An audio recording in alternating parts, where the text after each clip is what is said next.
Hi Sassy Scrappers, this is Steph. How you doing? Hey, this is Thursday and I'm just going to follow up again tonight with a little bit more of my organization or my process that I go through when I create pages and stuff. So I've told you about the tracker sheet that I use, and inside each album that I have, I'll have an album tracker. And I just recently update these, and I think it's a good suggestion that you update these every month. And the way I do it is I just go back and look at my calendar and I look at my phone and see what pictures I've taken and what I want to do. And so you can see that I've updated these. I haven't taken any pictures of her since the end of December. So, but I have them, all of my books. Like I said, I have 5 grandkids. I have 5 of these books. I have 5 album trackers. Each one might be at a little different place. And as you can see, like on this first page, I have Fishing at Paul's. I haven't done the pictures yet, and I haven't done the pages yet. But of softball, I have printed the pictures, but I don't have the pages done. So that kind of gives you an idea. Here, Grandma and Grandpa Capel visit, I've done both. So the page is complete. And as you can see, they're just kind of laying in the book here. Once I get them, you know, quite a few in a line, then I'll start putting them in the book. But otherwise, I just kind of keep them in the book here and just laying until I get enough that I can look at how much I need to do. Man, I need to work on this one. So anyway, that's my tracker. And then when I order the pictures, of course, I mark it that I printed the pictures when I order them. And then I come to my picture holders here, and I'll take, let's see, this one I've got done pretty good.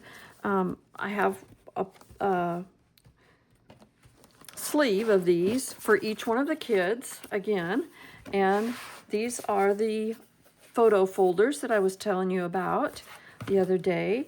And I'll just take the pictures when I get them and I'll put them in the folder. Now, photo folder, say that 3 times. Obviously, some of them I don't have very many. Now on this one, Valentine's Day, I probably should have put on here 1 page, because 2 pictures, I only need one page.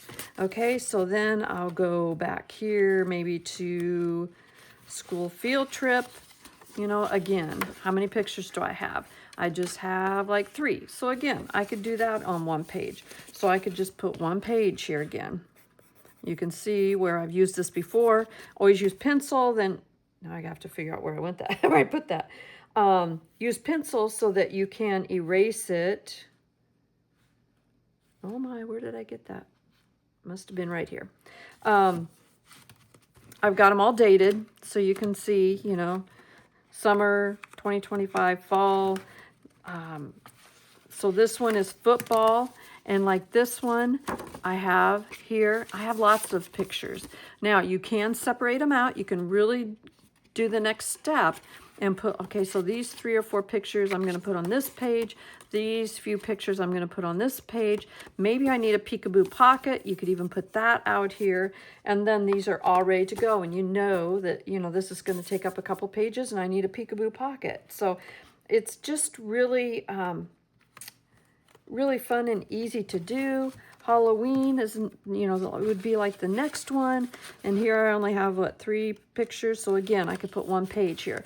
And then I would know exactly how many pages I'm going to have to work on at my next crop, or when I sit down the next time.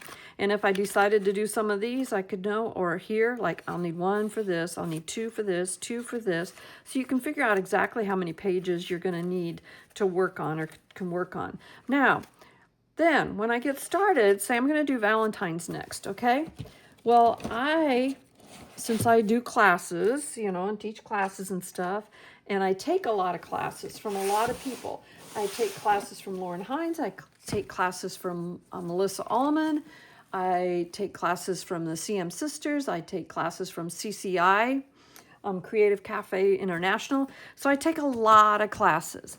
And in those classes, I make a lot of pages. And then I make a lot of pages by doing all the project recipes that are available and a lot of other things. So I have a lot of pre-made pages. This is one of the totes. I use the totes This is one of the totes that I have. I have 2 totes completely full of pre-made pages. Now, I used to keep them just in a, some of those boxes, those 12 by 12 or whatever they are. I forget what you call them, clear boxes. And it was a mess to try to find the ones I wanted. Okay, so then I put them in these. I have little tabs that tell me, you know, this is guy stuff, this is travel, everyday. I have a big everyday because I just don't like to separate so much out. Here's spring, here's camping and outdoors. I have summer, fall, and Thanksgiving, Christmas, sports, school, all that kind of stuff in the other one too. So if I had the, I think it was Valentine's Day page that I was going to start working on. I used to have a holiday one here. I don't think I do anymore. Here's the other ones, birthday, girl stuff. So I probably don't have any Valentine's Day ones already made, wouldn't you know? So I'll have to make one. But if I was to pull out a birthday one, you know, his birthday, then I would go first to all of my birthday pages that I already have made up here. And I would look to see if there's any chance that, you know, those pictures would work on any of the pages that I have. And sometimes you may have to move a mat around or whatever. Another way that I sometimes do it is if I don't have pictures done, I will pull out, like if I'm going to do a Christmas page, and I've got lots of Christmas ones done. If I was going to do a Christmas page, I would pull out a Christmas layout, for example, and then I would look at the pictures that I have on my phone that might work on this layout. Okay, so I would need, you know, like 3 smaller pictures for this page. Okay, so I would go to my photos and see what I've got that might work for that, and then I would print them here.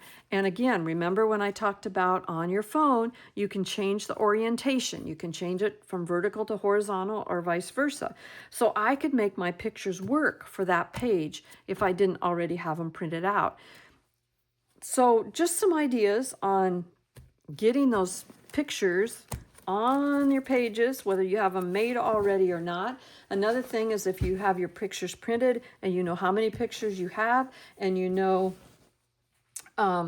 which orientation they are, you can also use your phone, which I'm using my phone, but use your phone. You can go to ChatGPT and you can put in, I would like to make a scrapbook page for Thanksgiving that has 4 horizontal and 2 vertical. Can you give me a sketch? And a lot of times it will pull up some type of a sketch that you can use. So that's another good way to use AI. So just some more ideas. Hopefully next week when we get going, I'll start doing some layouts so we can get back into getting those pictures on the pages. And we'll do some layouts that we can use and get in our albums. But that's kind of my organization process that I use. I might also show you how I've redone my stuff behind me where I work, just to give you some ideas on how I scrapbook and how I use the area that I have. But until then, hey, you guys stay sassy. Bye-bye.